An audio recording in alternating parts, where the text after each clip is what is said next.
RTP. Hola Ramón, un gusto compartir con ustedes. Lamento mucho en esta ocasión no poder estar No, presencialmente ahí, pero se la debo porque en la siguiente voy a estar. El retomar el contacto presencial siempre es importante, así que gracias a ustedes por recibirme. eso es valorado, que usted valore eso en una época en que los jóvenes prefieren la comunicación online, pero nosotros lo que nos interesa es comunicarnos. Cuéntenos un poco sobre el desarrollo de las exportaciones en el Ecuador, no petroleras, que ya están representando una porción importante del Producto Interno Bruto. Adelante, Javier. Bueno, para nosotros el año 2026 ha empezado como un año desafiante en la medida en la que la geopolítica se ha vuelto tan turbulenta y esto está afectando el comercio internacional y por lo tanto nos parece a nosotros que en la medida en la que esta dinámica tan acelerada, tan poco previsible, va aumentando, quienes van prevaleciendo son quienes pueden soportar una guerra de precios, que nosotros la veníamos alertando desde el año anterior y estamos sintiendo que se profundiza en el transcurso de estas semanas.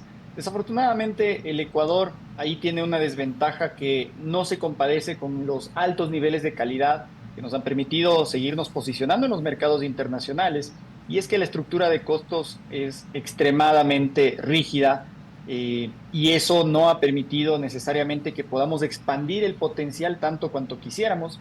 Aún así, Ramón, el sector exportador ha sido tan resiliente en el rubro no petrolero que prácticamente vamos a cerrar con un crecimiento en el año 2025 del 20%, cercano al 20% en valor y más del 10% en volumen, lo cual habla mucho de esa expansión en la capacidad instalada que han tenido como resultado esa visión y esa pujanza de los empresarios exportadores.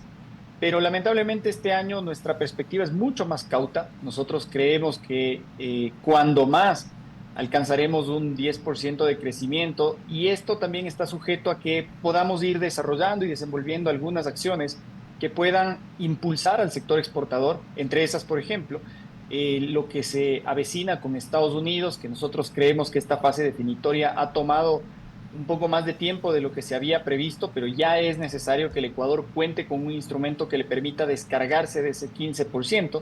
El resto de acciones que se han venido desarrollando y que permiten apertura comercial sin duda son positivas, van en la dirección correcta, creemos que hay que seguir abriendo mercados, pero esto también significa que es un año en el que no podemos perder ni un solo centímetro en ningún mercado porque todo es relevante, todo es importante para poder seguir generando escala a las empresas exportadoras. ¿Qué forma y cómo se están apoyando para la expansión? ¿Cuánto hay de la aporte estatal y cuánto hay de los gremios que han hecho una gran labor, como en el sector bananero y, y cacotero, perdón, ¿cómo se llama? Y acuícola, en el cual sus gremios han hecho asociaciones, frentes legales para poder defender mercados, han generado ese proceso? ¿Cuánto hay de lo uno y del otro? ¿Está funcionando lo que creo que llaman la triple hélice o no está funcionando la triple hélice? Yo creo ahí, Ramón, que la labor en general que tiene un gremio, y esto yo lo podría decir en general de todos los 16 gremios de exportación que componen a la federación, tenemos como visión tender siempre un puente con el sector público. Obviamente esto no necesariamente se traduce en que hay un aporte específicamente en términos financieros del sector público. En realidad, el resultado de esto que estamos evidenciando en estas cifras de crecimiento, que desde la pandemia hasta acá siempre ha sido de dos dígitos, un sector que ha sostenido con fuerza la columna de la dolarización y la dinámica interna de consumo gracias a la cantidad de divisas que traemos, con más de 25.000 millones de dólares en divisas cada año, pero en gran medida eso nos ha permitido a nosotros también encontrar cuáles son las sinergias, las eficiencias que podemos situar entre el propio sector privado, y es por eso que, como usted bien menciona, las agendas que podemos estructurar entre los propios sectores exportadores son tan visibles, son tan fuertes, porque son el reflejo de un sector que ha entendido a lo largo de estas últimas décadas que la única manera es poderse integrar y encontrar esos espacios comunes, esos objetivos comunes, primero dentro del mismo sector, pero ahora incluso transversalmente dentro de varios sectores. Y ahí hay ejemplos que son muy importantes. Usted ha señalado dos, lo que pasa con dos de los productos que mueven la brújula exportadora, que son banano y camarón. Sin embargo, en otras latitudes y a nivel nacional, como el caso de flores, atún procesado, la agroindustria, la manufactura que está en el Austro, en la Sierra Centro-Sur, son la parte de esa virtuosidad que tiene la exportación de poder llegar a lugares en donde otras actividades económicas simplemente no podrían llegar a dar las opciones de un ingreso sostenible y de una transformación productiva que solo la exportación puede hacer, y eso es algo que nos enorgullece y que creo que debemos de cuidar.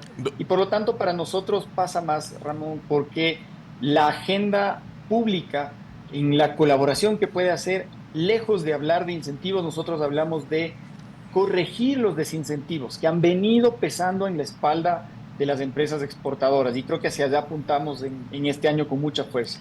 Le decía eso porque hay clústeres, como se llama en términos de asociación, como el clúster camaronero, que ha hecho un empuje tecnológico después de una derrota terrible en los años 90, a fines de los 90, un clúster que parecía que iba a morir, y el gremio se juntó 4 o 5 líderes de este tema y invirtieron en tecnología.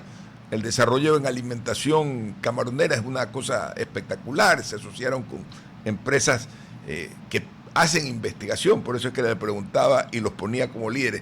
Y dos preguntas que para mí: por un lado, ¿cómo se está desarrollando la tecnología en los otros gremios? ¿Quiénes están haciendo esfuerzos reales y profundos, como lo hizo el sector camaronero y algo el bananero, no del todo? ¿Y cómo está el desarrollo? Porque de toda esa agroexportación que usted señala y multiexportación, el 80% es de la cuenca del Guayas. ¿Cómo se está desarrollando la sierra, más allá de flores, y cómo está ese crecimiento para que sea otro eje vertical que permita la expansión, no solo de economía en una región, sino en otras regiones, querido Javier? En efecto, yo coincido con eso, y aquí hay algunas cosas y creo que incluso lo podemos ilustrar para que quienes nos escuchan lo perciban de manera más cercana. Por ejemplo, este gran eje que ha sido emblemático, que es la innovación que ha tenido el sector camaronero, hoy lo vemos desde otras aristas en otros sectores. Yo diría que incluso en general en el sector agrícola, y dentro de eso cacao y banano, que son quienes lideran, los esfuerzos por trazabilidad definitivamente son fundamentales en un mundo en donde después de la pandemia, los consumidores en general quieren saber en tiempo real qué es lo que está ocurriendo, desde dónde se está produciendo, a quién se le puede atribuir esos niveles de producción. Y entonces ahí el Ecuador tiene una ventaja importante, en donde lejos de que los productos sean mucho más primarios, en la práctica están insertando todas estas nuevas tecnologías que son las que permiten efectivamente que tengamos ese distintivo con respecto a cualquiera de nuestros competidores. Y es por eso que cuando nos preguntan, bueno, a pesar de que son los ecuatorianos en general tan rígidos en sus costos, ¿cómo hacen para poder mantener el liderazgo en camarón, en banano, ser ahora el tercero en cacao? Pues bueno, ese es uno de los grandes factores que han determinado que nosotros podamos seguir liderando el top 3 a nivel mundial entre los grandes productos. Ahora, en la sierra, por ejemplo, además de los grandes esfuerzos que ha hecho el sector florícola, en donde ellos ya tienen su propio sistema de trazabilidad, y esto es impresionante porque fíjese usted, Ramón, que lo que ocurría, para dar un ejemplo muy simple, hasta hace pocos meses atrás, es que no teníamos cifras ciertas de qué es lo que podía ocurrir en exportación de flores. Y esto porque cada una de las instituciones que controla, regula a nivel público el sector florícola tiene una cifra diferente. Pues bueno, el sector se integró alrededor de sus propios controles, alrededor de asegurar que cada caja de flores en el tiempo en el que tiene que salir, porque este es un tema de timing importante, porque son pocas fechas las que en general representan el grueso de la exportación florícola: San Valentín, Día de la Madre, Día de la Mujer, por ejemplo. Entonces eso ha hecho que ellos tengan una entrega casi que al segundo, con peso exacto, y que puedan demostrar esa trazabilidad, como decía, en tiempo real. Ahora tenemos datos que son atribuibles enteramente al sector privado. Lo propio pasa, por ejemplo, con la agroindustria. Los superfoods, que son esta tendencia tan importante que se está imponiendo a nivel internacional, hoy tiene como líder al sector brocolero. Y el sector brocolero ha insertado tecnología japonesa que le ha permitido llegar a un nivel en el que el brócoli del Ecuador hoy no solamente llega a los Estados Unidos, que usualmente se podría pensar como un destino tradicional, sino que aparte de Europa hoy llega a un destino tan distante y tan lejano como el propio Japón, y eso ha hecho que tengamos inversiones de los japoneses acá, y obviamente nuestra expectativa es que eso permita, por ejemplo, abrir un acuerdo comercial que nos ha sido tan esquivo durante los últimos años, y por lo tanto eso también tiene una dinámica de cadenas alrededor que permite, por ejemplo, que la industria, otras industrias se han ido desarrollando de la mano de lo que se puede producir en la región costera, caso de los derivados de cacao, chocolateras, por ejemplo, están bastante situadas a lo largo de la región central, de la región central norte en la sierra, y eso va permitiendo que toda la interconexión que existe entre costa y sierra, por ejemplo, para logística, insumos, aprovisionamiento permanente, conexión hacia los puertos y demás, sea algo que mantiene conectados a ambas regiones a través de los sectores de exportación. Jorge, adelante. Señor Rosero, actualmente en la coyuntura ecuatoriana también tenemos otra situación, que es esta guerra arancelaria con Colombia. Ya llevamos 11 días de aquello, y tengo entendido que aproximadamente un 10% de las exportaciones no petroleras van hacia ese país. ¿Puede comentar un poco sobre cómo esta guerra arancelaria está afectando o va a afectar a las exportaciones que tenemos como país? Esta es una situación seria, es una situación bastante delicada para nosotros como sector. La reflexión que yo he planteado en los distintos espacios en los que hemos podido interactuar con nuestras autoridades es que su dato es correcto, es alrededor del 10% del total no petrolero que le destinamos a Colombia, y eso de por sí ya evidencia que es un destino muy importante con el cual debemos actuar con mucho sentido estratégico, y la palabra que utilizaba Ramón hace unos minutos atrás en su intervención, pragmatismo. Ese pragmatismo nacional me parece que es fundamental. Sin embargo, lo que ocurre particularmente en el caso de Colombia es que las empresas que tienen exportación con Colombia le destinan una buena parte de su facturación a ese mercado. Esto quiere decir que en el caso de que se llegue a perder el mercado colombiano, por el volumen que representan estas empresas que son de la cadena de elaborados de madera, de elaborados de la pesca, palma, aceites y grasas vegetales, la manufactura de caucho, por ejemplo, en calzado y neumáticos, podría ser fácilmente que estas empresas puedan perder la sostenibilidad financiera, y por lo tanto hace irreemplazable ese mercado. Siendo ese el diagnóstico, nosotros hemos abogado mucho y hemos entablado acciones de coordinación también con nuestras contrapartes en Colombia, para que ese diálogo, que desafortunadamente no tuvo un buen desenlace el viernes pasado, hoy pueda ser retomado. Tal vez bajo otras condiciones, con otros parámetros, pero aquí lo importante es que tenemos que resolver este tema de manera urgente, porque si bien es cierto, todos vamos a coincidir en el objetivo legítimo, y más aún se lo digo como sector exportador, que la seguridad es un tema fundamental, es extremadamente importante, y todos los controles que sean necesarios en la frontera se tienen que dar, y yo creo que eso no es imposible poner en duda.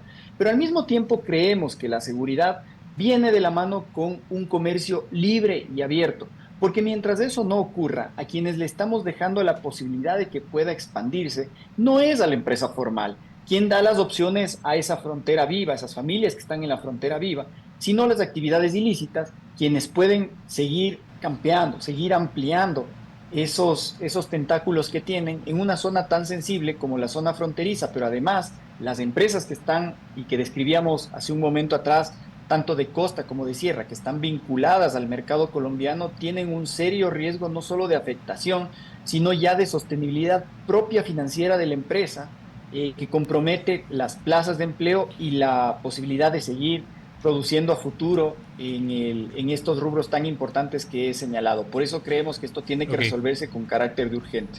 Javier, ya estoy sobre el tiempo. Una última pregunta, le ruego sea breve, que tiene mi compañero Jorge. Adelante. Sí, justamente quería preguntarle si tienen estimaciones aproximadas de cuánto se podría perder dentro del mercado exportador ecuatoriano gracias a esta situación que está sucediendo con Colombia. Bueno, dos cosas rápidas ahí. Lo primero, el decreto desde el lado colombiano aún no ha entrado en vigencia. Esto quiere decir que nuestros productos aún siguen entrando con el 0% de arancel. Obviamente el anuncio ya se ha hecho.